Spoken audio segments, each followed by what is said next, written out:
Meus irmãos, graça, paz e misericórdia da parte de Deus e do Senhor Jesus Cristo sejam sobre todos vocês, sobre todos nós. Nós estamos em nossa quarta terça-feira de quarentena, dia 14 de abril, e os meus irmãos estão reunidos nesse momento para oferecerem mais um culto doméstico a Deus, com ênfase em oração, à semelhança daquelas reuniões coletivas que fazemos nos mesmos dias, horários e com a mesma ênfase. Hoje nós vamos dar sequência às nossas exposições de Romanos capítulo 8, e desta vez eu peço aos meus irmãos que abram a palavra de Deus em Romanos capítulo 8, para lermos os versículos 12 a 17. Romanos capítulo 8, versículos 12 a 17, dizem assim: Assim, pois, irmãos, somos devedores não à carne, como se constrangidos a viver segundo a carne. Porque se viverdes segundo a carne, caminhais para a morte. Mas se pelo Espírito mortificardes os feitos do corpo, certamente vivereis. Pois todos que são guiados pelo Espírito de Deus são filhos de Deus. Porque não recebestes o espírito de escravidão, para viverdes outra vez atemorizados, mas recebestes o espírito de adoção, baseados no qual clamamos Abba, Pai. O próprio Espírito testifica com o nosso espírito que somos filhos de Deus. Ora, se somos filhos, somos também herdeiros, herdeiros de Deus e co-herdeiros com Cristo. Se com Ele sofremos, também com Ele seremos glorificados. Esse é o nosso texto e eu vou orar nesse momento. Peço que você, em sua reunião, faça o mesmo. Senhor, nós te buscamos nesta hora e suplicamos de ti aquela bênção do Espírito sem a qual a palavra de Deus se não nos aproveita. Pedimos que tu nos dês mais uma vez a oportunidade da reunião do teu povo, da participação no culto solene, da participação na reunião, na adoração corporativa. Sim, Senhor, que o teu povo presta a ti. É a súplica humilde que te fazemos, em nome de Jesus Cristo. Amém e amém. Meus irmãos, no capítulo 8, o apóstolo Paulo, nos versículos precedentes, desenvolveu um raciocínio que culminou na tão indispensável habitação do Espírito Santo nos crentes. Os crentes não estão na carne, ele disse, mas estão no Espírito. Não andam segundo a carne, mas segundo o Espírito, e isto é verdade porque o Espírito de Deus habita neles. É somente a partir dessa constatação acerca da habitação do Espírito que se pode concluir que os crentes pertencem a Cristo, porque afinal, se alguém não tem o Espírito de Cristo, esse tal não é dele. E é também somente a partir dessa constatação a respeito da habitação do Espírito que também se pode concluir que os crentes possuem vida já no presente e certeza de vida, da ressurreição no futuro. A respeito disso, o apóstolo vinha falando, e foi assim que ele chegou no versículo 11. Agora, considerando que seja esse o caso, que o Espírito de Deus habita em nós, Paulo, na sequência, em uma sessão mais exortativa, continua dizendo o seguinte: Assim, pois, irmãos, somos devedores não à carne, como se constrangidos a viver segundo a carne. O que o apóstolo está dizendo aqui?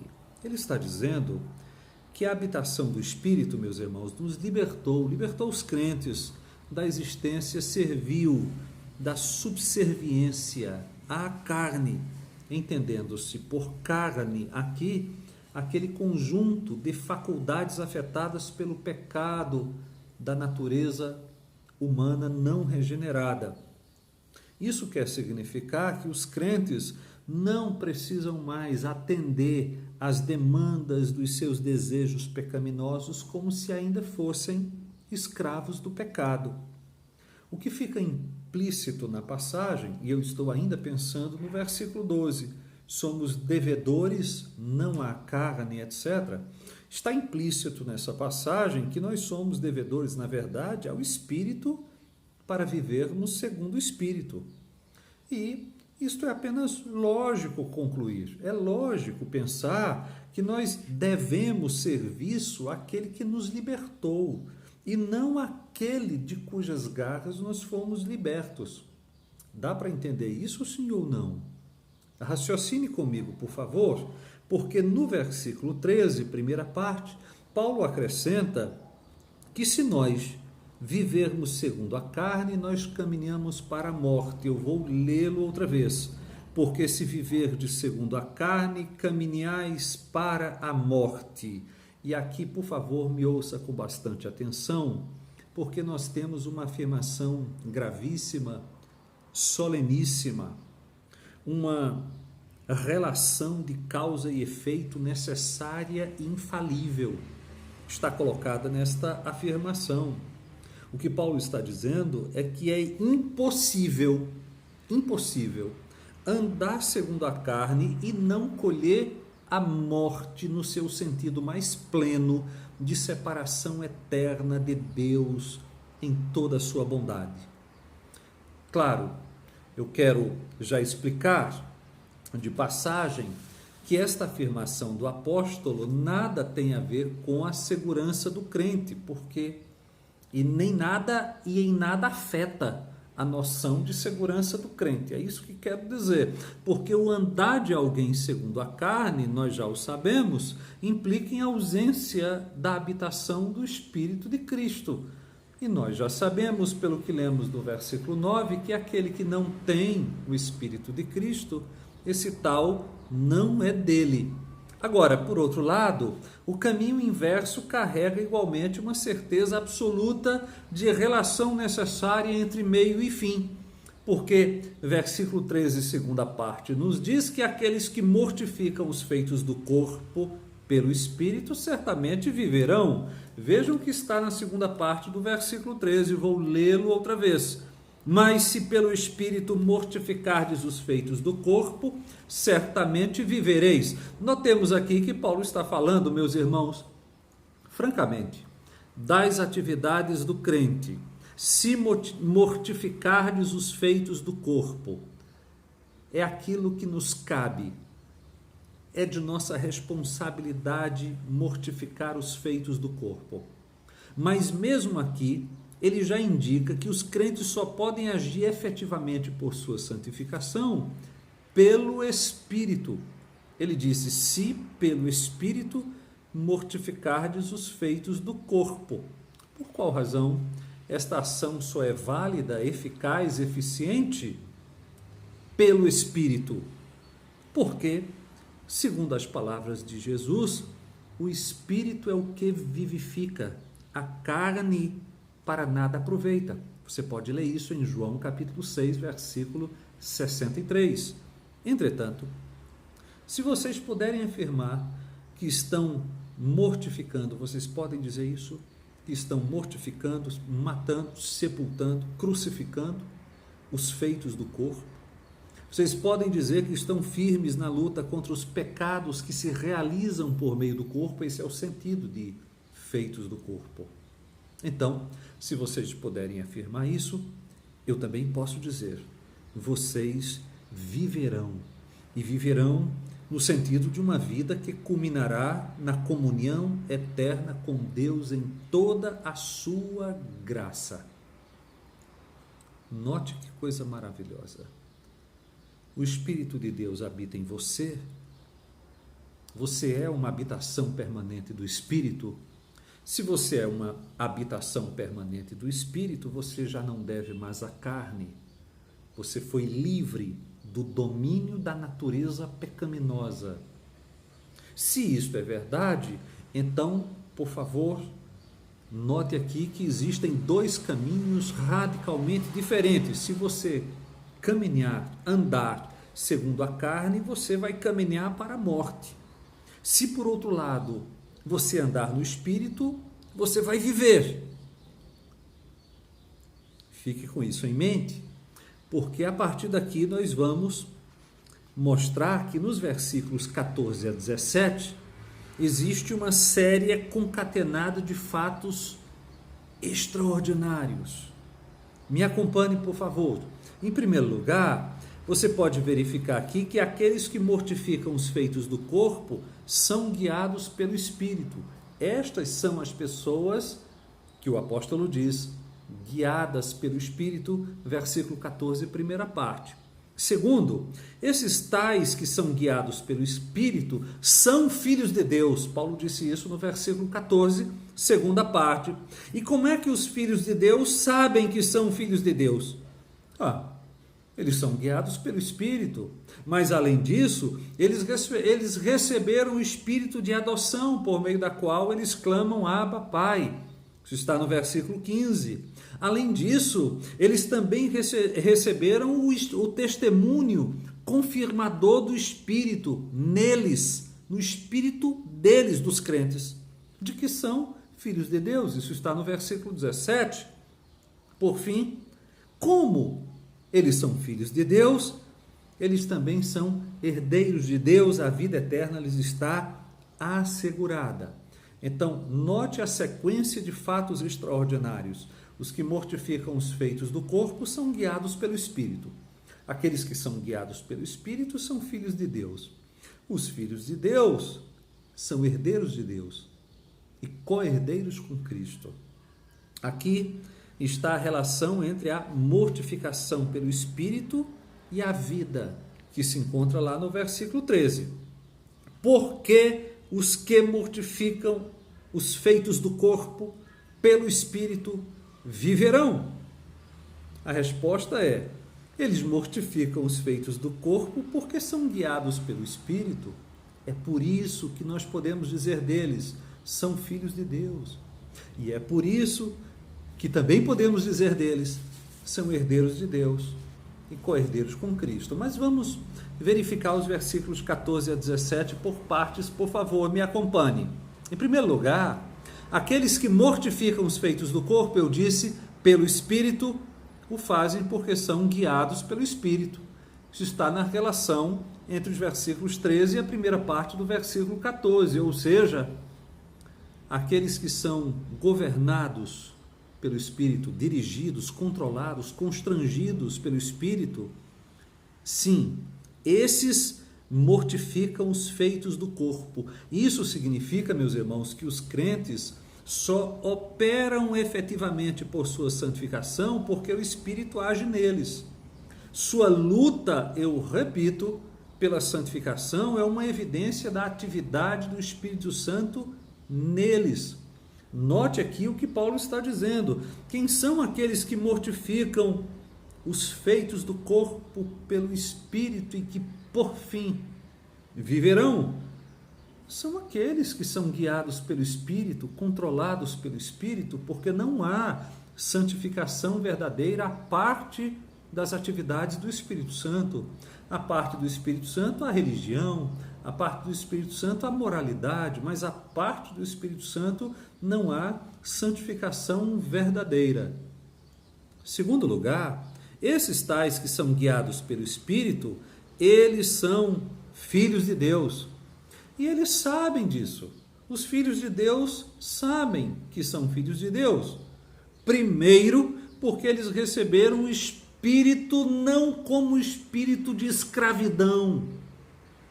Me parece que é isso que está envolvido aqui no versículo 15. Porque não recebestes o espírito de escravidão, para viverdes outra vez atemorizados.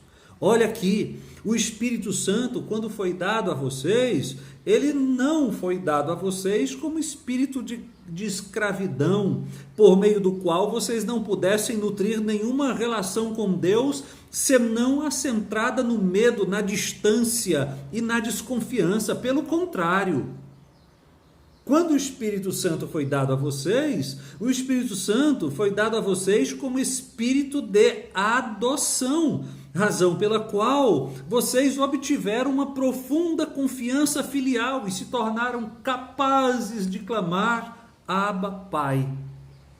Bom, que eu traduzo espírito de adoção com E? maiúsculo, eu recebo a licença de Gálatas capítulo 4, versículo 6, porque lá nós temos a mesma ideia, e lá em Gálatas capítulo 6 não tem a menor dúvida. O espírito de adoção é o espírito de seu filho, é o espírito de Cristo. Diz assim em Gálatas capítulo 4, versículo 6, e porque vós sois filhos, enviou Deus ao nosso coração o espírito de seu filho, que clama, Abba, Pai. Então, eu não tenho a menor dúvida. Como é que aqueles que são guiados pelo Espírito sabem que são filhos de Deus? Porque eles já concretizam, já têm esta realidade na sua existência, no seu relacionamento com Deus. Eles se sentem próximos de Deus. Eles se achegam a Deus com uma confiança filial, como aquela criança que busca o seu pai, certa de que será recebida e tomada no colo. Agora, a segunda razão pela qual aqueles que são guiados pelo Espírito de Deus são filhos de Deus e sabem disso, é porque o Espírito Santo acrescenta-lhes, a par da experiência filial que já vivem, um testemunho em seu espírito de que são filhos de Deus. Isso está no versículo 16, ó. O Espírito Santo testifica com o nosso espírito que somos filhos de Deus. O Espírito Santo, no dizer forense, se torna no coração do crente um depoente. Ele presta um depoimento no espírito do Filho de Deus que confirma o fato da relação filial. É isso que está envolvido aqui. Em terceiro lugar, como os que são guiados pelo Espírito são filhos de Deus, o que eles são?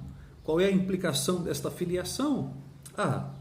Os filhos de Deus são herdeiros de Deus. É isso que está no versículo 17, primeira parte. Ou seja, meus irmãos, a vida eterna lhes está assegurada. Porque aqui nós temos as implicações eternas da filiação. Por serem filhos de Deus, aos crentes está entesourado, sem mérito seu, o conjunto de todas as conquistas de Deus em Cristo, todos estes bens imerecidos, ditos por Pedro como uma herança incorruptível, sem mácula, imarcessível, reservada nos céus para vós outros. Todos esses bens imerecidos, cuja síntese é a comunhão perfeita com Deus triuno em toda a sua graça, estão reservados para os filhos de Deus, porque eles são herdeiros de Deus. Além disso, nós temos ainda o apóstolo dizendo que eles também são co-herdeiros com Cristo. Esta expressão co-herdeiros com Cristo não torna, digamos, a herança mais rica. Não é um plus a expressão herdeiros de Deus. Mas ela tem uma importância porque ela explica que a grande bênção da salvação é aquela exaltação à comunhão eterna com o Pai, cujo caminho foi primeiro percorrido por Jesus Cristo. Mas atenção aqui para o versículo 17. Há uma ordem a ser seguida. O apóstolo disse: se com ele sofremos, também com ele seremos glorificados. Qual foi a ordem vivida pelo Senhor? Primeiro na ordem houve sofrimento. Esse sofrimento foi seguida de uma superexaltação. Essa superexaltação de Jesus Cristo, depois da sua máxima humilhação, está lindamente descrita em Filipenses capítulo 2. Qual é a ordem? Primeiro o sofrimento, depois a exaltação, a glorificação. Paulo diz que se com ele sofremos, e isso implica dizer que Cristo continua nos sofrimentos do seu povo. Atenção para isso. No sentido redentor, propiciador, expiador, Cristo já sofreu todos os sofrimentos necessários. Estes sofrimentos a que Paulo se refere, sofrimentos de Cristo, já que nós sofremos com ele. Ora, então, os sofrimentos do povo de Cristo são os sofrimentos de Cristo, mas estes sofrimentos não são mais redentores, salvadores, justificadores. Estes sofrimentos, ao estilo de Colossenses capítulo 1, versículo 24, eles são missionais.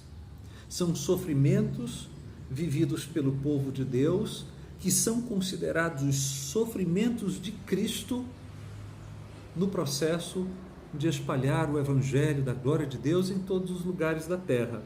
Colossenses capítulo 1, verso 24, está escrito assim: agora me regozijo nos meus sofrimentos por vós e preencho o que resta das aflições de Cristo na minha carne a favor do seu corpo, que é a igreja. Então, restam algumas aflições de Cristo. Quais são estas aflições de Cristo que Paulo gostaria de preencher? Eram os seus próprios sofrimentos, os nossos próprios sofrimentos, que são considerados sofrimentos de Cristo no exercício e no cumprimento da vida missionária da igreja. Uma coisa maravilhosa nós temos aqui, não é?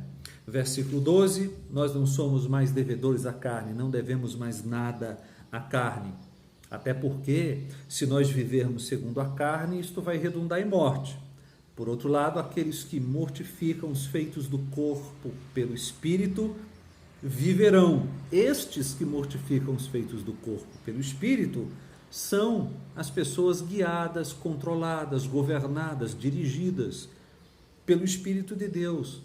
E elas sabem que são filhas de Deus. Não é que um crente, meus irmãos, nunca venha a duvidar da sua fé, nunca venha a duvidar da relação com Deus, mas mesmo no processo da dúvida e mesmo no sofrimento do autoconfronto, na avaliação grave, o crente sai fortalecido. E esse fortalecimento tem a ver com essas duas realidades ditas por Paulo aqui. Aos crentes foi dado o Espírito Santo como espírito de adoção, que capacita os crentes a terem confiança em sua relação filial para com Deus. Além disso, no espírito dos crentes, o Espírito Santo adiciona um testemunho, um depoimento, um fato probatório, que comprova, que demonstra a filiação. Isto é um testemunho do Espírito Santo no espírito do crente. Então você pode perceber que nessa questão de nós sabermos se somos ou não filhos de Deus, nós temos ali uma orientação bastante objetiva e outra orientação de cunho subjetivo. Qual é a orientação de cunho subjetivo? A minha relação com Deus. O fato de que eu tenho confiança de que posso me achegar a Deus como meu Pai. Agora, por outro lado, existe uma constatação objetiva. Qual é a constatação objetiva? Os filhos de Deus são guiados pelo Espírito de Deus e por isso eles mortificam os feitos da carne. Então, se você quiser saber se você é filho de Deus e se o Espírito de Deus habita em você, observe a si mesmo sob uma ótica objetiva e sob uma ótica subjetiva. Olhe para o seu próprio caminhar e veja se nesse caminhar existe uma prevalência da ação do Espírito em sua vida, se você está conseguindo de maneira gradativa e cada vez melhor, mais ótima, mortificar os feitos do corpo. Agora existe também um aspecto subjetivo, aquele aspecto que ninguém pode ver, o Espírito de Deus dando um testemunho no seu espírito, meu irmão, de que você pertence ao Senhor e lhe dando confiança que você pode se achegar a Deus como um filho faz com seu pai, como um filho criança faz em relação ao seu pai. A nossa conclusão é que se nós não pudermos afirmar que pelo Espírito mortificamos os feitos do corpo, se ainda somos devedores à natureza pecaminosa, se atendemos às suas demandas, se estamos sob seu domínio, se andamos segundo a carne, é porque nós não somos guiados pelo Espírito de Deus e por isso não somos os seus filhos, nem tampouco seus herdeiros.